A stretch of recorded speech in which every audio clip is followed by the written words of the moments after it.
ವೇದಿಕೆಯ ಮೇಲೆ ಉಪಸ್ಥಿತರಿರ್ತಕ್ಕಂಥ ಆದರಣೀಯ ನಾಯಕರೇ ಹಾಗೂ ವೇದಿಕೆ ಮುಂಭಾಗದಲ್ಲಿ ಆಸೀನರಾಗಿರ್ತಕ್ಕಂಥ ಪ್ರೀತಿಯ ಸಹೋದರರೇ, ಬಹುಶಃ ಈಗಾಗಲೇ ಕೆಲವಾರು ವಿಷಯಗಳನ್ನು ತಮ್ಮ ಮುಂದೆ ಇಟ್ಟಿದ್ದಾರೆ. ಹಾಗಾಗಿ ಜಾಸ್ತಿಯನ್ನು ಮಾತಾಡಲಿಕ್ಕೆ ಹೋಗದೆ ಕೆಲವು ವಿಚಾರಗಳನ್ನು ತಮ್ಮ ಮುಂದೆ ನಾನು ಇಡ್ಲಿಕ್ಕೆ ಬಯಸ್ತಾ ಇದ್ದೇನೆ. ಇವತ್ತು ನಮ್ಮ ದೇಶ ಡೆಮೊಕ್ರೆಟಿಕ್ ದೇಶ ಆಗಿದ್ದು ಕೂಡ ಇವತ್ತು ಅದೆಷ್ಟೋ ಸಮುದಾಯಗಳು ಹೆದರಿ ಬದುಕುವಂತ ಪರಿಸ್ಥಿತಿ ನಿರ್ಮಾಣ ಆಗಿದೆ ಅಂತ ಹೇಳಿದ್ರೆ ಇದಕ್ಕೆ ಕಾರಣ ಭಾರತೀಯ ಜನತಾ ಪಾರ್ಟಿ ಅಂತ ಹೇಳುವುದನ್ನು ನಾನು ಬಹಳ ನೇರವಾಗಿ ಇಲ್ಲಿಂದ ನಾನು ಹೇಳಲಿಕ್ಕೆ ಇಷ್ಟಪಡ್ತಾ ಇದ್ದೇನೆ. ಅರೆ, ಭಾರತೀಯ ಜನತಾ ಪಾರ್ಟಿಯ ನಾಯಕರು ಇಲ್ಲಿ ಕಿವಿ ಕೊಟ್ಟು ಕೇಳಿ, ಜಾಗೃತೆಯ ಮಾತಾಗಿ ಇವತ್ತು ನಿಮಗೆ ಹೇಳ್ತಾ ಇದ್ದೇನೆ.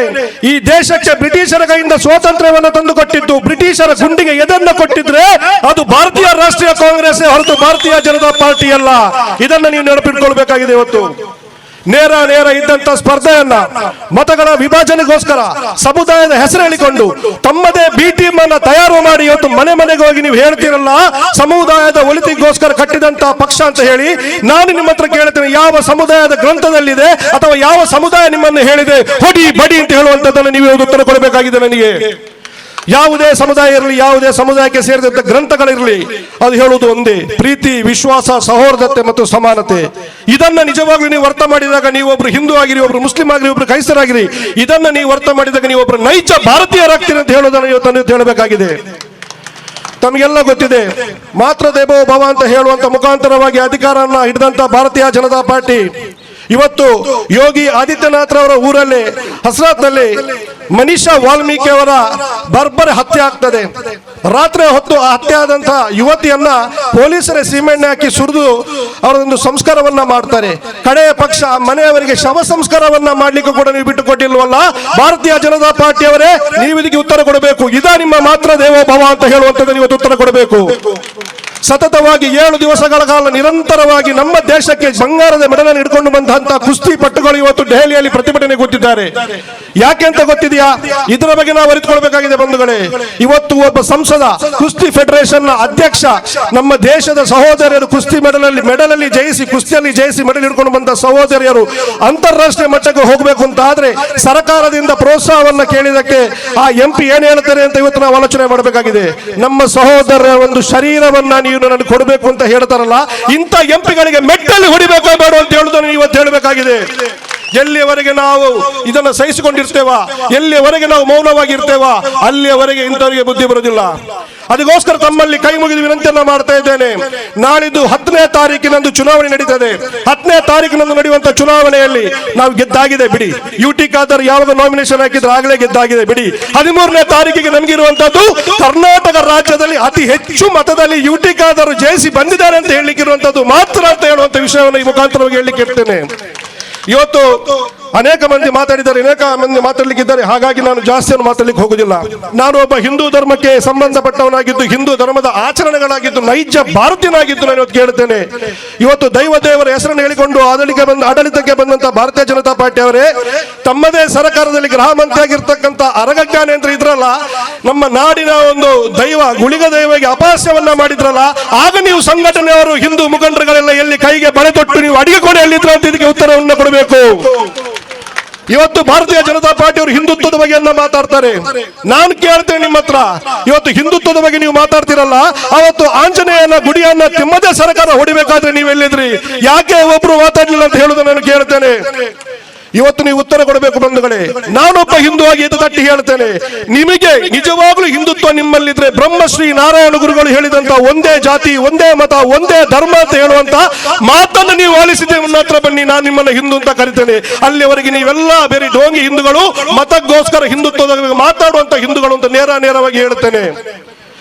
ಇವತ್ತು ಬರಬೇಕಾದ್ರೆ ನನಗೊಬ್ರು ಮಿತ್ರರು ಕರೆ ಮಾಡಿ ಹೇಳಿದ್ರು, ನಿನ್ನೆ ದಿವಸ ಒಂದು ಭಾಷಣಕ್ಕೆ ಹೋಗಬೇಕಾದ್ರೆ ಸುಪ್ರೀಂ ಕೋರ್ಟಿನ ಜಸ್ಟಿಸ್ ಅವರು ಸೋಲೋ ಮೋಟೋ ಕೇಸ್ಗಳನ್ನು ಹಾಕಬೇಕು ಅಂತ ನಿರ್ದೇಶನವನ್ನು ಜಾರಿ ಮಾಡಿದ್ದಾರೆ ಅಂತ ಹೇಳಿ, ಏನು ಭಯ ಇಲ್ಲ. ಸೋಮೋಟೋಗಳನ್ನ ಕೇಸ ನನ್ನ ಮೇಲೆ ಹಾಕದಿದ್ರೆ ಆ ಕೇಸನ್ನ ಕೂಡ ಎದುರಿಸಲಿಕ್ಕೆ ನಾನು ತಯಾರಾಗಿದ್ದೇನೆ. ಯಾಕೆ ತಯಾರಾಗಿದ್ದೇನೆ ಅಂತ ಹೇಳಿದ್ರೆ, ದಿವಸದ 24 ಗಂಟೆ 365 ದಿವಸಗೋಸ್ಕರ ನನ್ನ ಕ್ಷೇತ್ರ, ನನ್ನ ಜನ, ನನ್ನ ಸಹೋದರರು ಅಂತ ಹೇಳಿ ರಾತ್ರಿ ಹಗಲು UT ಖಾದರ್ ಕಷ್ಟ ಬರ್ತಾರೆ ಅಂತ ಆದ್ರೆ ಅವರಿಗೋಸ್ಕರ ನಾನು 2 ಕೇಸುಗಳನ್ನ 10 ದಿವಸಗಳ ರಾತ್ರಿ ಹಗಲನ್ನ ನಾನು ಶ್ರಮಿಸಲಿಕ್ಕೆ ತಯಾರಾಗಿದ್ದೇನೆ ಅಂತ ಈ ವೇದಿಕೆ ಮುಖಾಂತರ ನಾನು ಹೇಳಲಿಕ್ಕೆ ತಯಾರಾಗಿದ್ದೇನೆ. ಬಂಧುಗಳೇ, ಒಂದೊಂದು ಅರ್ಥ ಮಾಡಿ. ಇವತ್ತು ಅನೇಕ ಜನ ಕೇಳ್ತಾರೆ UT ಖಾದರ್ ಯಾಕೆ ಬೇಕು ಅಂತ ಹೇಳುವಂತದ್ದು. ಒಂದನ್ನು ಸ್ಪಷ್ಟವಾಗಿ ಅರ್ಥ ಮಾಡ್ಕೊಳ್ಳಿ. ಕಷ್ಟ ಅಂತ ಬಂದಾಗ ಅವರ ಮನೆಗೆ ಹೋದಾಗ ನೀನು ಯಾವ ಜಾತಿ, ಯಾವ ಧರ್ಮ, ಯಾವ ಪಕ್ಷ ಅಂತ ನೋಡದೆ ನನ್ನ ಮಗನಿಗೆ ವಿದ್ಯಾಭ್ಯಾಸ ಮಾಡ್ಲಿಕ್ಕೆ ಆಗ್ತಾ ಇಲ್ಲ, ನಮ್ಮ ಮಗಳಿಗೆ ವಿದ್ಯಾಭ್ಯಾಸ ಕೊಡಿಸ್ಲಿಕ್ಕೆ ಆಗ್ತಾ ಇಲ್ಲ, ನಾವು ಆರ್ಥಿಕವಾಗಿ ಸೋತಿದ್ದೇವೆ ಅಂತ ಹೇಳುವಾಗ ಯಾವ ಜಾತಿ, ಯಾವ ಪಕ್ಷ, ಯಾವ ಮತ ಅಂತ ಕೇಳದೆ ಕೂಡಲೇ ತನ್ನ ದೂರವಾಣಿ ಕರೆ ಮುಖಾಂತರವಾಗಿ ಕಾಲೇಜುಗಳ ಮ್ಯಾನೇಜ್ಮೆಂಟ್ಗೆ ರಿಕ್ವೆಸ್ಟ್ ಮಾಡಿ ಆ ಮಕ್ಕಳಿಗೆ ಸೀಟನ್ನು ಕೊಡಿಸುವಂತ ನಾಯಕರಿದೆ. ಅದು ಯುಟಿ ಖಾದರ್. ಇವತ್ತು ಶಾರೀರಿಕವಾಗಿ ಆರೋಗ್ಯ ಸಂಬಂಧ ಬಂದಾಗ ನಮಗೆ ಸೂಕ್ತವಾಗಿರ್ತಕ್ಕಂಥ ಚಿಕಿತ್ಸೆಯನ್ನ ಪಡೆಯಲಿಕ್ಕಾಗದಾಗ ನನ್ನ ಕ್ಷೇತ್ರದ ಜನರಿಗೆ ಯಾವ ಪ್ರೈವೇಟ್ ಹಾಸ್ಪಿಟಲ್ ಯಾವ ರೀತಿಯಾಗಿರ್ತಕ್ಕಂಥ ಔಷಧಿ ಇರ್ತದೆ, ಯಾವ ರೀತಿಯಾಗಿರ್ತದೆ ಚಿಕಿತ್ಸೆ ಸಿಗ್ತದ, ಪ್ರತಿಯೊಬ್ಬ ನನ್ನ ಕ್ಷೇತ್ರದ ಜನರಿಗೂ ಅಂಥದೇ ರೀತಿಯ ಅದೇ ಗುಣಮಟ್ಟದ ಚಿಕಿತ್ಸೆಯನ್ನ ಸಿಗಬೇಕು ಅಂತ ಹೇಳಿ ಉಳ್ಳಾಲದಲ್ಲಿ ಒಂದು ಉದಾಹರಣೆ ಮಾದರಿಯ ಮುಖಾಂತರವಾಗಿ ತಾಲೂಕು ಆಸ್ಪತ್ರೆಯನ್ನ ಮಾಡಿದ್ರಲ್ಲ, ಇದಕ್ಕೆ ಯುಟಿ ಖಾದರ್ ಬೇಕು. ನೆನಪಿಟ್ಟು ಬಂಧುಗಳೇ, 9 ವರ್ಷಗಳ ಕಾಲ ಮೂಡಬಿದ್ರೆ ತಾಲೂಕು ಆಗ್ಬೇಕು ಅಂತ ಪ್ರತಿಭಟನೆ ನಡೆಯಿತು, ಹೋರಾಟ ನಡೆಯಿತು. ನಾವು ಒಬ್ಬ ಮತದಾರ ಬಂದು ತಾಲೂಕು ಆಗಬೇಕು ಅಂತ ಕೇಳದೆ ತನ್ನ ಸ್ವ ಇಚ್ಛೆಯಿಂದ ನನ್ನ ಕ್ಷೇತ್ರ ತಾಲೂಕಾಗಿ ಮಾರ್ಪಡಬೇಕು. ಆ ಮುಖಾಂತರವಾಗಿ ದೂರದ ಊರುಗಳಿಂದ ತಾಲೂಕು ಕಂದಾಯ ಕಚೇರಿಗೆ ಹೋಗುವವರಿಗೆ ತನ್ನ ಮನೆ ಬಾಗಿಲಿಗೆ ಒಂದು ಸೇವೆಗಳನ್ನ ಮಾಡುವಂತ ಅವಕಾಶ ಆಗ್ಬೇಕು ಅಂತ ಹೇಳಿ ಉಳ್ಳಾಲವನ್ನ ತಾಲೂಕಾಗಿ ಮೇಲ್ದರ್ಜೆಗೇರಿಸಿದ್ರಲ್ಲ, ಇದಕ್ಕೆ ಯುಟಿ ಖಾದರ್ ಬೇಕು. ಕುಡಿಲಿಕ್ಕೆ ಎಷ್ಟೋ ಮನೆಗಳಲ್ಲಿ ನೀರಿಲ್ಲದ ಕಾರಣಕ್ಕೋಸ್ಕರ ಹರೇಕಳದಲ್ಲಿ ಡ್ಯಾಮ್ ಅನ್ನು ಮಾಡುವಂತ ಮುಖಾಂತರ 365 ದಿವಸ 24 ಗಂಟೆ ಪ್ರತಿ ಮನೆಗೆ ನೀರಿನ ಸರಬರಾಜು ಮಾಡಿಕೊಟ್ರಲ್ಲ, ಇದಕ್ಕೆ ಯುಟಿ ಖಾದರ್ ಬೇಕು. ಹಲವಾರು ವರ್ಷಗಳಿಂದ ನಾವು ಆ ಕಡೆಗೆ ಹೋದಾಗ ಹರೇಕಳದವರು ಒಂದ ಮೆಲ್ಕಾರಾಗಿ ಅಥವಾ ಪಂಪಾಳು ಬಂದು ಬಿಸಿ ರೋಡ್ ಬಂಟ್ವಾಳ ಹೋಗುವಂತ ಸಂದರ್ಭ ನಿರ್ಮಾಣ ಆಗಿತ್ತು. ಆದ್ರೆ ಆ ಮುಖಾಂತರವಾಗಿ ಹರೇಕಳ ಡ್ಯಾಮಿನ ಮುಖಾಂತರ ಬ್ರಿಡ್ಜ್ ಅನ್ನ ಕಟ್ಟುವಂತ ಮುಖಾಂತರವಾಗಿ ಕೇವಲ 10 ನಿಮಿಷಗಳಲ್ಲಿ ಬಿಸಿ ರೋಡ್ ಬಂಟ್ವಾಳವನ್ನು ತಲುಪಿದಂತೆ ಮಾಡಿದ್ರಲ್ಲ, ಇದಕ್ಕೆ ಯುಟಿ ಖಾದರ್ ಬೇಕು. ಇವತ್ತು ಎಷ್ಟೋ ಜನರಿಗೆ ಯುಟಿ ಖಾದರ್ ಸಾಧನೆಯನ್ನ ಸಹಿಸಲಿಕ್ಕೆ ಆಗದೆ ಅಪಪ್ರಚಾರವನ್ನ ಮಾಡ್ತಾ ಇದ್ದಾರೆ. ಈ ಅಪಪ್ರಚಾರಕ್ಕೆ ನಾವು ನೀವು ಕೊಡಬೇಕಾದಂತ ಉತ್ತರ ಏನು ಅಂತ ಹೇಳಿದ್ರೆ, ನಾಳಿದ್ದು ನಾವು ಹಾಕುವಂತ ಮತದಾನ ವೇದಿಕೆ ಉತ್ತರ ಆಗಬೇಕು.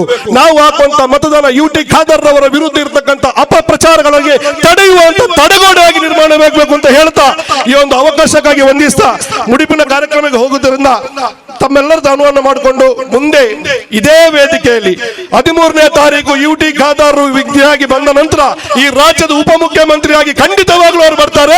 ಆ ಅಭಿನಂದನೆ ಸಂದರ್ಭದಲ್ಲಿ ನಾವು ಮತ್ತೊಮ್ಮೆ ನಿಮ್ಮನ್ನು ಸಂಪರ್ಕಿಸ್ತೇನೆ ಅಂತ ಹೇಳ್ತಾ ಅವಕಾಶಕ್ಕಾಗಿ ವಂದಿಸ್ತಾ ಇದ್ದೇನೆ. ಜೈ ಹಿಂದ್, ಜೈ ಕರ್ನಾಟಕ.